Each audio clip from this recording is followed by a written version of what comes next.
I'm Clara, a 35-year-old housewife, married to Leo for 10 years.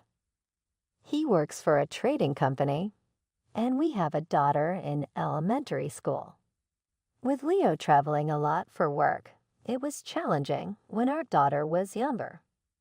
But he always made time for video calls, and she adored him. Despite his absences, I never felt lonely. We were a happy, close-knit family. However, things weren't always perfect. I had a friend, Jane, who turned hostile toward me. We lived in the same apartment building. Our kids went to the same kindergarten, and we were on the PTA together. For years, we were close, but something changed. She began harassing me. I tried to fix things between us, but her behavior only got worse. The trouble started when we bought a house. We had been living in the same rental complex as Jane, but when our daughter started school, we moved into a new single-family home. It was a big decision, but it felt right. The house was in a great location, near a supermarket and the station, with a big yard for our daughter to play in. I was so grateful to Leo for his hard work, and I focused even more on taking care of our home and family. Jane didn't like our new situation. She grew cold after we moved. At first, I didn't understand why. We used to visit each other's homes often, but suddenly she started ignoring me and even glaring at me with contempt. It all became clear during our children's school entrance ceremony. Afterward, as we were leaving, she whispered in my ear, "You think you're better than everyone else just because you bought a house. I'm disappointed in you." Then she walked away. I was shocked. I never bragged about our new home and still wanted to be friends, even after our kids started school. I tried to mend our relationship, but she wouldn't budge. Instead, she spread false rumors, claiming I had become arrogant after buying the house. Luckily, no one believed her, and some friends even sympathized with me. Though others were supportive, I constantly worried about what Jane might do next. Fortunately, our children never ended up in the same class, and eventually, Jane stopped bothering me. By the time my daughter reached 3rd grade, I had put the whole ordeal behind me. Life was peaceful again, or so I thought. I had underestimated Jane's persistence. One morning, after sending my daughter to school, the doorbell rang. I answered the intercom and saw 2 police officers standing outside. A police car was parked in front of the house. My heart raced, but I tried to stay calm, thinking they might be here about something in the neighborhood. I told myself, it's okay, and slowly opened the door. One of the officers asked, "Is your husband at home?" They weren't here for me, but for Leo. I began to explain that he wasn't home, but then the officer's next words nearly stopped my heart. "Your husband is suspected of molestation." I gasped, covering my mouth with both hands. The thought of the neighbors finding out was terrifying. The police explained that a woman had accused him of inappropriate behavior on a train. I knew Leo could never do such a thing and insisted they had made a mistake. But the officer warned, "If you hide him, you'll be arrested too."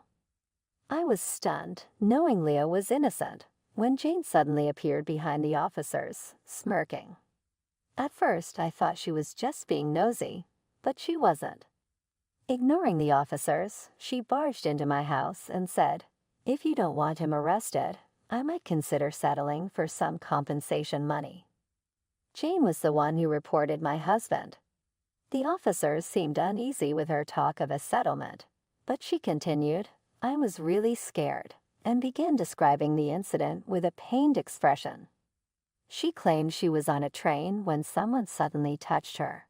She almost screamed, but then recognized the face. It was my husband. She hesitated to turn him in because he was her friend's husband. Before she could decide, he vanished into the crowd at the next station, so she decided to report it to the police later. With tearful eyes, she pointed at me, saying, Molestation is a serious crime, officer. Arrest her too. If she had truly been assaulted, her fear and determination to catch the culprit would be understandable. And if I were hiding the criminal, I could be just as guilty. But this situation was different. My husband couldn't have committed the crime. How could she fabricate such a story and act so convincingly? I resolved to expose her lies completely. Time to get serious. I wasn't going to hold back. "I'm sorry to trouble you by coming all the way here," I told the officers. "But my husband has been overseas on assignment for 3 years." Overseas? The officers looked shocked. Yes, he had been out of the country for 3 long years. Just after we moved into our new home, his company sent him abroad.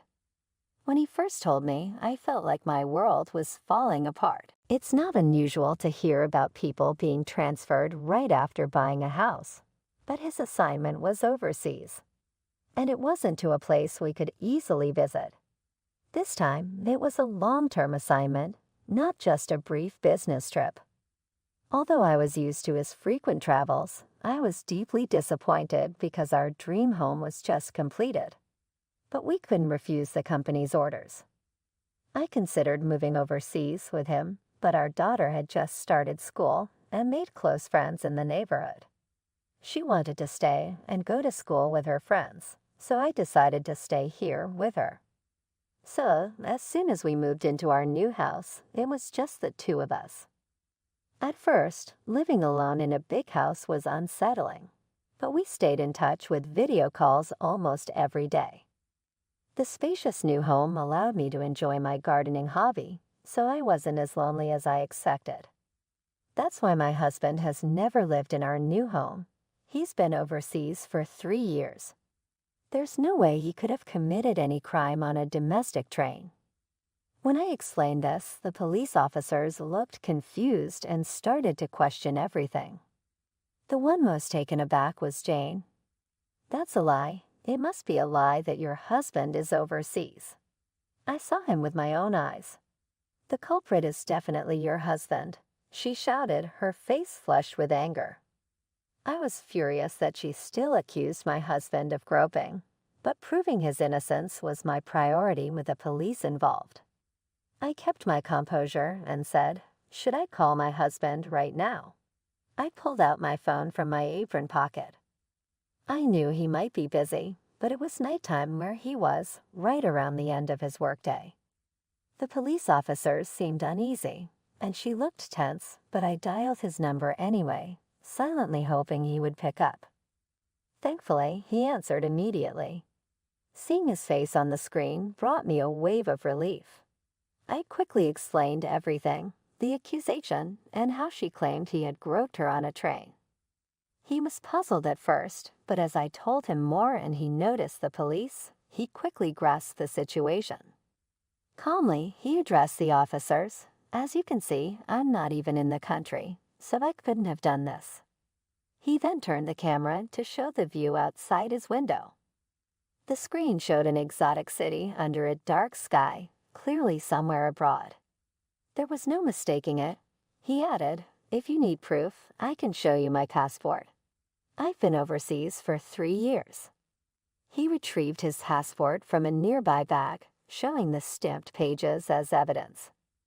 "If you still have doubts, feel free to investigate further," he offered. One of the officers, now looking apologetic, said, "No, that's not necessary. Thank you for your cooperation." After I ended the call, the officer turned to her with a stern expression. "What's going on here?" She was already pale, her eyes wide with shock. "But I didn't know he was overseas." I was sure it was him. She stammered, her voice shaky. It was as good as a confession. I stepped closer, my voice firm. "Then why did you think it was my husband? You said you saw him clearly. Was it just a mistake?"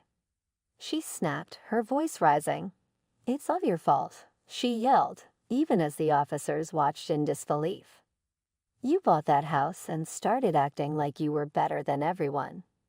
We were supposed to be apartment buddies, but you betrayed me. I wanted to make you pay, so I framed your husband." She was ranting, her anger spilling out uncontrollably. Her selfish words left both me and the officer in shock. She held a grudge because I'd bought a house, and she tried to frame my husband for groping to get settlement money. This was far beyond simple harassment.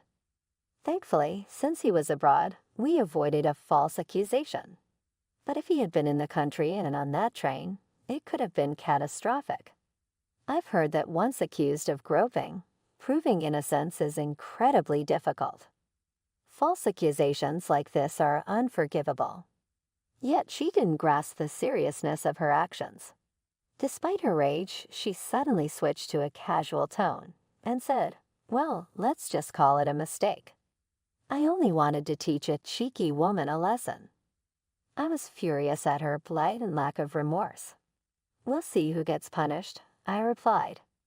"What did you say?" she shrieked, lunging at me again, but the police officers restrained her and took her away. A while later, her husband came to apologize. He told me that she was arrested for making a false accusation and received a suspended sentence.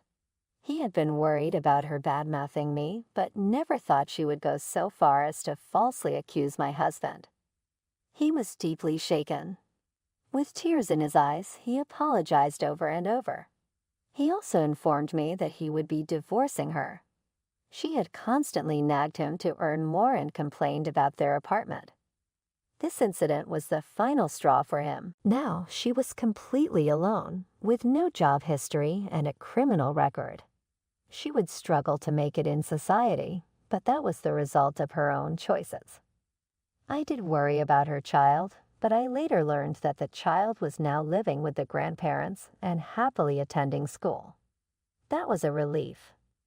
As for me, nearly having my husband framed by a jealous friend was a close call.